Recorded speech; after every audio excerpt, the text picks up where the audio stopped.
Today we will talk about a woman who made the Roman Empire tremble, Cleopatra, the last pharaoh of Egypt. She spoke 9 languages, seduced Caesar and Antony, ruled a kingdom, and fought until the very end to keep her country from vanishing off the map. This is not just a love story. This is a story of strategy, intrigue, and the survival of an entire civilization. What if I told you there was a woman who bent empires to her will? Not with armies, but with her mind, her beauty, and her unshakable ambition.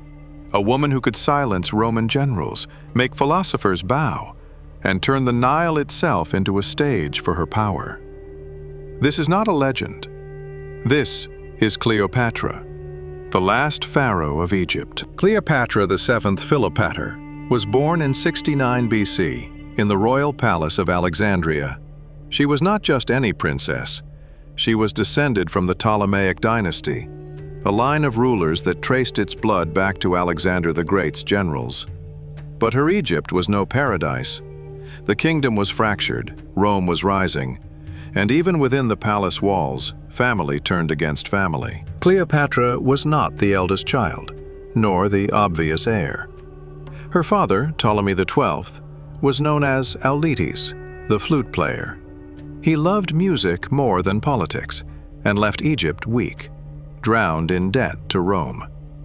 From the beginning, Cleopatra learned if she wanted to survive, she would need more than a crown. She would need intelligence sharper than any sword. How does a young girl, born into chaos, rise to become the most famous queen in history? When Cleopatra's father died, she was only 18. She did not inherit Egypt alone. By custom, she had to co-rule with her 10-year-old brother, Ptolemy XIII. But the palace quickly turned into a battlefield. Advisors whispered into the boy's ear, plotting to exile Cleopatra. At 21, she was forced to flee her own throne. But Cleopatra was not finished. She raised an army from the deserts of Syria, ready to strike back at her brother and reclaim her birthright.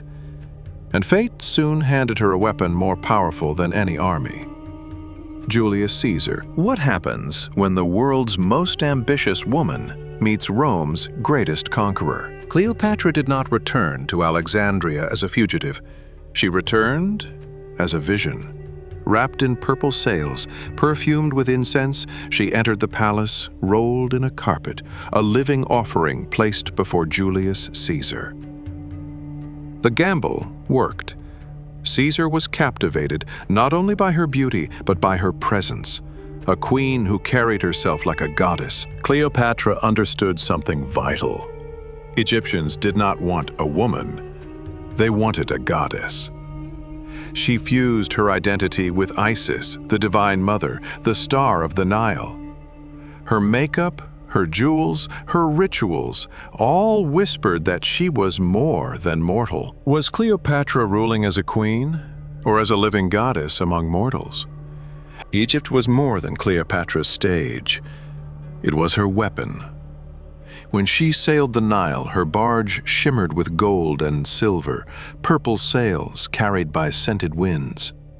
Musicians played, priests chanted, and the people whispered, "This is no woman. This is Isis reborn." She spoke 9 languages, negotiated with ambassadors without interpreters, and turned diplomacy into theater. Even Rome, the conqueror of nations, found itself enchanted by Egypt's queen. What is real power? Swords, armies, gold? Or the ability to make the world believe you are divine? With Caesar at her side, Cleopatra crushed her brother's rebellion. The Nile ran red, and Ptolemy XIII drowned as he fled the battlefield.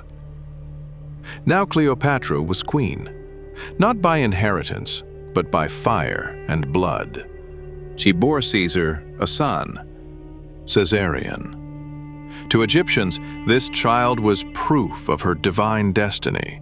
Cleopatra, goddess of the Nile, mother of a king who carried Rome's blood. But in Rome, this was dangerous. Caesar was already married, and the Senate asked, Had Egypt bewitched their most powerful man? After Caesar's assassination, Cleopatra's world trembled. But from the chaos rose another Roman, Mark Antony.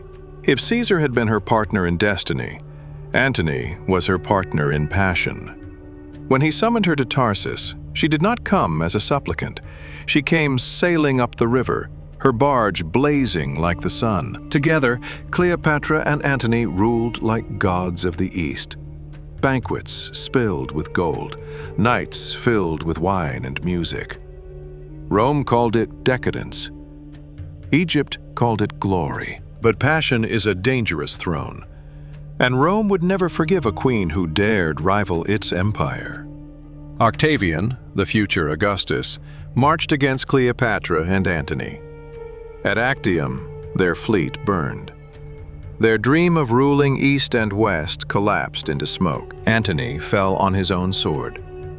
Cleopatra, left alone, faced the unbearable choice: to be paraded in chains through Rome, or to join her ancestors as a goddess. She chose death. Legend says she held an asp, a serpent, and let its venom end her life. Did Cleopatra die by poison? By dagger? Cleopatra was more than a queen. She was an idea. A woman who defied Rome, who used beauty as a weapon, who turned politics into theater, and who made the world believe she was divine. Even in defeat, her name became eternal. The Nile remembers her. Rome feared her.